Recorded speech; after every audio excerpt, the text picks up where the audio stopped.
আজকের প্রথম খবরটা হলো হোলি উৎসবকে ঘিরে শ্রীভূমি করিমগঞ্জ জেলা স্থানীয় ছুটি শনিবার। শ্রীভূমি করিমগঞ্জ জেলা শাসক আগামী 15 মার্চ শনিবার হোলি উৎসব উপলক্ষে সমগ্র শ্রীভূমি করিমগঞ্জ জেলা স্থানীয় ছুটি ঘোষণা করেছেন। তবে জরুরি পরিষেবার সঙ্গে যুক্ত কার্যালয়ে এই ছুটি থাকছে না। এতে এনআই অ্যাক্টের অধীনে জারি করা এই আদেশ অনুসারে শনিবার শ্রীভূমি করিমগঞ্জ জেলায় সব কেন্দ্র ও রাজ্য সরকারের কার্যালয়, রাজস্ব ও ম্যাজিস্ট্রিয়াল কোর্ট, শিক্ষা প্রতিষ্ঠান ও বিত্তীয় প্রতিষ্ঠান বন্ধ থাকবে। তবে চলতি মাধ্যমিক ও উচ্চতর মাধ্যমিক পরীক্ষা, কোনো ও বোর্ড কাউন্সিল বা ইউনিভার্সিটি পরিচালিত কোনো ও পরীক্ষা অথবা পূর্ব নির্ধারিত কোনো ও রিক্রুটমেন্ট পরীক্ষা লিখিত টেস্ট সাক্ষাৎকারের ফলে প্রভাবিত হবে না এবং বোর্ড কাউন্সিল বা বিভাগের সূচি অনুসারে চলবে। আজকের পরবর্তী খবরটি হলো 2026 নয় বরং 2047 বিধানসভা নির্বাচনে জয়ী হবার লক্ষ্য, বললেন হিমন্ত। নির্বাচনমুখী বাজেট বিরোধীদের অভিযোগের জবাবে মুখ্যমন্ত্রী হিমন্ত বিশ্ব শর্মা বলেন, 2026 বিধানসভা নয় বরং 2047 কিভাবে নির্বাচনে জয়ী হওয়া যায় সে চিন্তাভাবনা রয়েছে। তিনি একথা বলে বুঝিয়ে দিয়েছেন, 2026 নির্বাচনে জয়ের ব্যাপারে তার কোনো অচিন্তা নেই। আসন্ন নির্বাচনে বিজেপি জোট হেসে খেলে জয়ী হবেই। মঙ্গলবার বিধানসভায় 2025-26 অর্থবর্ষের বাজেট বিতর্কে মুখ্যমন্ত্রী বলেন, 2026 বিধানসভা নির্বাচনে জয়ের কথা তিনি ভাবনা চিন্তার মধ্যে আনছেন না, বরং 2047 সালে কিভাবে নির্বাচনে জয়ী হওয়া যায় সে চিন্তা করছেন। 2026 পর্যন্ত চিন্তা করার কোনো অপ্রয়োজন নেই, সে বিষয়টি ইতিমধ্যেই তার ভাবনা চিন্তার বাইরে। আজকের পরবর্তী খবরটি হলো, পাকিস্তান 4 টুকরো হলেও আশ্চর্য হব না, বললেন প্রাক্তন ডিজিপি বৈদ। বালুচিস্তানে জাফর এক্সপ্রেসে জঙ্গি হামলার প্রেক্ষিতে জম্মু ও কাশ্মীর পুলিশের প্রাক্তন ডিরেক্টর জেনারেল এসপি বৈদ মঙ্গলবার বলেন, বর্তমান পাকিস্তান যদি 4 অংশে ভাগ হয়ে যায় তাহলে আমি অন্ততপক্ষে আশ্চর্য হব না। পাকিস্তান সরকার ও সেনা বালুচিস্তান অঞ্চলে নিজের নিয়ন্ত্রণ হারিয়েছে।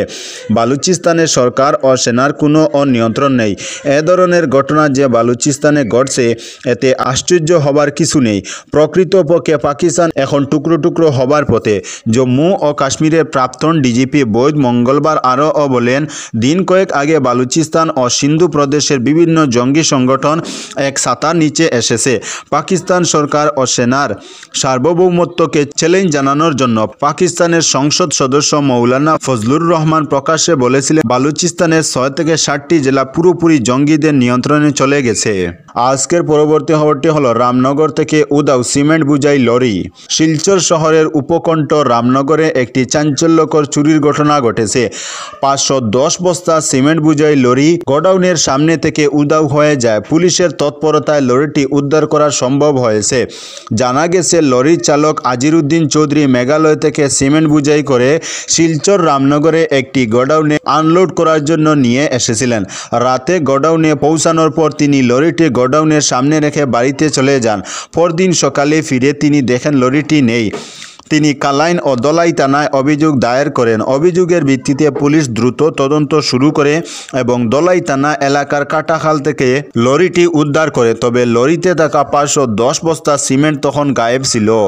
আজকের পরবর্তী খবরটি হলো, তৃতীয় ও চতুর্থ শ্রেণীর পদে বরাকের প্রার্থীদের প্রতি বৈষম্য নিয়ে সরব আমরা বাঙালি। কর্মসংস্থানের অভাব বরাক উপত্যকার এক জ্বলন্ত সমস্যা, অথচ তারপরও বরাকের বিভিন্ন সরকারি অফিসে স্থানীয় প্রার্থীদের বঞ্চিত করে ব্রহ্মপুত্র উপত্যকা থেকে নিযুক্তি দিয়ে পাঠানো হচ্ছে। বরাকের প্রার্থীদের প্রতি বৈষম্যের প্রতিবাদে এবার সরব হলো আমরা বাঙালি দল। এক বিবৃতিতে আমরা বাঙালি দলের রাজ্য সচিব সাধন পুরকাইস্ত বলেন, বিজেপি হিন্দু দরদি বলে সর্বদা নিজেদের জাহির করে। বরাকের চাকরি প্রার্থীদের মধ্যে বহু বাঙালি হিন্দু রয়েছেন, তারাও বঞ্চিত হচ্ছেন। তার প্রশ্ন, তাহলে বাঙালি হিন্দুদের কি হিন্দু বলে মনে করে না অসমের বিজেপি সরকার? সাধনবাবু আরও বলেন, গত বছর যে 1 লক্ষ নিয়োগ হয়েছে তাতে বরাক থেকে নিয়োগপ্রাপ্তদের সংখ্যা খুবই সীমিত বলে অভিযোগ রয়েছে। এমনকি সম্প্রতি এডিআরই লিখিত পরীক্ষার যে ফল ঘোষিত হয়েছে তাতেও বরাক বঞ্চিত হয়েছে বলে তাদের জানিয়েছেন অনেক প্রার্থী। আজকের পরবর্তী খবরটি হলো 100 ও 200 টাকার নয়া নোট বাজারে আনছে আরবিআই।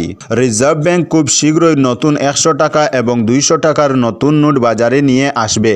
নতুন গভর্নর সঞ্জয় মালহোত্রার সই করা মহাত্মা গান্ধী সিরিজের এই নোটগুলি বাজারে আসতে চলেছে খুব তাড়াতাড়ি। বলা চলে দেশের নাগরিকদের জন্য নিঃসন্দেহে এটি একটি বড় খবর।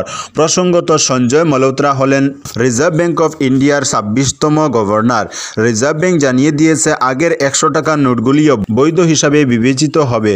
শুধু 100 টাকার নয়, 200 টাকার নোটগুলিও বৈধ থাকবে। কোনো পুরনো নোটকে বাতিল করা হবে না, অর্থাৎ নতুন নোটগুলিও পুরনো নোটের মতোই চলবে। কিন্তু হঠাৎ কেন এই সিদ্ধান্ত? কারণ বাজারে পর্যাপ্ত নোট সরবরাহ করে আর্থিক লেনদেনকে স্বাভাবিক রাখতেই এই উদ্যোগ বলে জানিয়েছে রিজার্ভ ব্যাংক।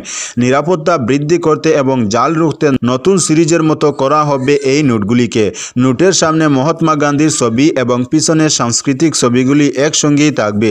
আজকের পরবর্তী খবরটি হলো বাজারিছড়ায় ভয়ঙ্কর অগ্নিকাণ্ডে পুড়ে ছাই বসতবাড়ি।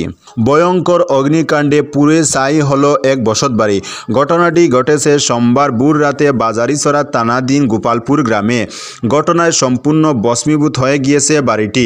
তবে দমকলের একটি ইঞ্জিনের বেশ কয়েক ঘন্টার প্রচেষ্টায় আগুন নিয়ন্ত্রণে এলেও এর আগে পুরো ভস্মীভূত হয়ে যায় মহানন্দ নাথের পাকা ঘর সহ দুটি ঘর।